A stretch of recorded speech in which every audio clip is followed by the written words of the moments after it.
xaaladna wuxuu la soo daristay dadkii ka barakacay dagaaladii ugu dambeeyay ee ka dhacay magaalada Muqdisho kuwaasoo hadda ku nool inta u dhaxaysa Muqdisho iyo Afgooye barakacayaashan ayaa intooda badan waxay ka qaxeen degmooyinka Kaaraan, Yaaqshiid, Cabdicasiis iyo Boondheere barakacayaashan ka soo cararay dagaaladii bilihii ugu dambeeyay ka dhacay magaalada Muqdisho ayaa hadda intooda badan waxay ku nool yihiin kam lagu magacaabo Abubakar Sadiiq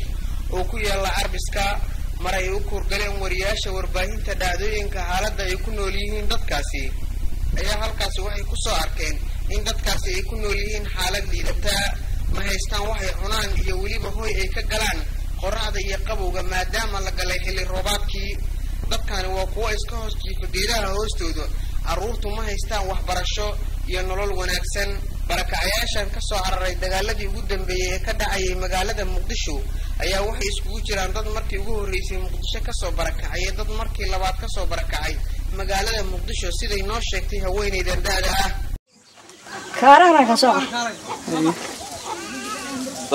Tomariya laba bilood meeshan joogay inta noogu rawo biyo wax kale inta aan haysan mar bacaana haysan hooy fiican ku hooyanaan haysan hatta daawaanan haysan indhaha sadasiin xaq waa u jeedin waxaan ku daawaanan haysan wax dhibaato dhamaanteer waan haysan laakiin ilaaha loo sheegay bila aadana u sheegay in uma jeedin inta waxaan kula noolnahay aniga lama habeer tuma qofoodo kale nool hadda karan soo qaxay waa naqday haddana xabada la joogo haddana mar lamadan ma nabasiye ma arkin badan soo kan nimada tumanka salamaas bal waxa aragna mar waxa hadda dadweynaha ka daawanaya ee warbaahinta dhacdooyinka maxaad u sheegaysaa inaan baahana oo waxna la siiyo jiro oo bac haysan wax aan maanta soo dhawaasha kalena biyaha saaka jir oo tubadaas aan ka qaado yaa biyaha sadda insiye tubadaas aan ka soo aroorana muslim ma waxaan ku dad muslimana ugu gargaarayaan lacabna markii aad eegto hooyga ay ka galaan qabowga iyo dhaxanto waa arin aan maskaxdaada qaadi karin maadaama guryaha ay ku nool yihiin dadkaasu ay ka samaysan yihiin cooshado iyo baakado waxa kaliya si toos u helaan dadkani waa biyaha oo ka helaan ceel ku yaala meel wax yar u jirta meesha barakacayaashan ay degan yihiin Nasra Ahmed Maxamed waa haweeney haysato dhowr carruura waxayna ka mid tahay dadka ka soo barakacay dagaaladii ugu dambeeyay ee ka dhacay magaalada Muqdisho waxayna ka hadlaysaa dhibaatooyinka ku haysta halkan iyo waliba sababta ay uga soo qaxday magaalada Muqdisho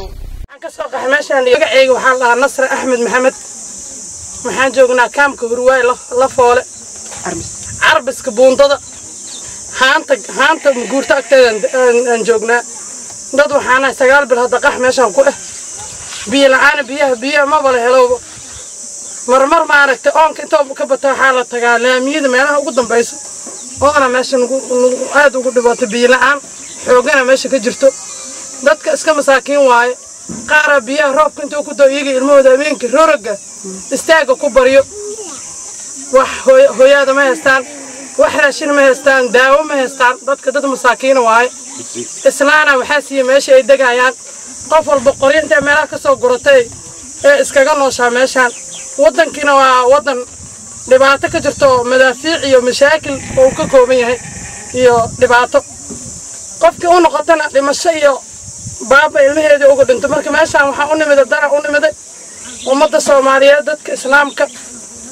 hay'adaha gargaarka waxa dadka u asara maanta ummadda shacabka Soomaaliyeed oo dhibaatooba tawaalaysan oo meel walba ku tabaaloobay inay u soo gargaaraan ilaahay aan gargaarkaas ka baryayna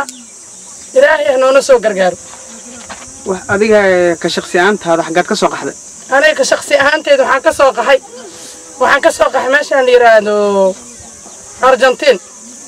aan ka soo qaxay waxaan ognahay qofku hadda hadduu xanuunsado kaamkaan oo kale meesha ugu dhow isbitaalka ugu dhow xagee waay isbitaal hadda noo dhow ma jirto ilaa adiga xaawo cabdi noogama sokeeyo isbitaal hadda dadka ka daawanaya warbaahinta dhacdooyinka maxaad ka codsanaysaa ee Soomaaliyeed waxaan ka codsanaynaa meeshan maadaama aysan lahayn baawur macnaa gargaarna aysan lahayn maanta caaw haddii ilaahay qof macnaa dhibaato u timaadana baawur qaadayna male wax oo daawo u dhow ma jirto shaybaar amba wax oo baaris ma laha carruurtoo kale waa uun ilaahay iskaga sugo aaga tuu kuu bari meesha u qaadan karto u qaado sidaasay tahay nadaafad maaha nadaafadda kow biyaha waa biyo mala meesha hadda waxaan ognahay xilli roobaadkii in la gaaray marka qabowga iyo dhaxanta ka dhacaysa marka xagee baad ka gashiin wallaahi wax meel lagu gabaata malo geedaha hoostooda unbaa dadka daadsan yihiin oo wax ay maanta ay hugsadaan amba ay ku hoydaan amba ay ma haystaan dadka masaakiin waa dhammaan adiga markii kugu horreysa soo qaxda miya mase hadda kahor baad soo qaxday annaga markii ugu horreysa soo qaxna waa inta hore waa nabadgelyaan haysan haddana waa joogi weyna carruura naga soo dhaawacin dadada naga soo dhaawacnay muqdisho haddaan maqalnaba waaba qalbigeeda sii noqdaa muqdishoba uma laabano meeqa qoys ayaad hadda meeshaad ku nooshiin kaamkan wallaahi waa tiro badanahay qoysas badan 100 intaasoo qof aan nahay iyo carruurtooda reerkiiba intaasoo carruur oo 20 ka badan ay wataan dad badan oo isdhalay oo isla dhashay waay dadka inkastoo dadkani dhibaato baan ay ku haysato duleedka magaalada muqdisho ayaa haddana waxay baaq u dirayaan dadka Soomaaliyeed ilaahay wuxuu dhiibay gaar ahaan dadka ka daawanaya warbaahinta dhacdooyinka iyo dadweynaha islaamka ah oo dhan waxaan ka codsanaynaa gaar ahaan jaaliyada Soomaaliyeed oo Ingiriiska ku nool in ay baahideena intay qiimeeyaan maadaama idaacadahoodii iyo telefisinadoodii ay nala joogaan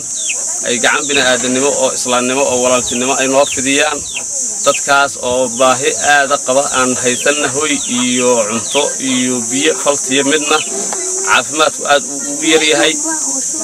waxaan codsanaynaa walaalahanaga hadda nolosha aan anagu ku noolnahay midda ka bedelan ku nool inay gacan bini'aadanimo noo fidiyaan walaaltinimo si kastaba ha ahaatee waxaan ilaa hadda jirin saansaan nabadeed oo dadkaasi ay ugu laaban karaan guriyihii ay ka soo barakaceen daawadayaal intaasi waxaa noogu eg barnaamijkii ku saabsanaa xaaladda ay ku nool yihiin barakacayaashii ka barakacay magaalada muqdisho barnaamijkan waxaa idiin soo saaray anoo xasan xiis roblaa xagga kaamirada waxaa iga saaciiday maxamed cabdi barre intaan barnaamijkii mid lamid aan ku kulmayno assalaamu calaykum waraxmatullaahi tacaala wabarakaatuh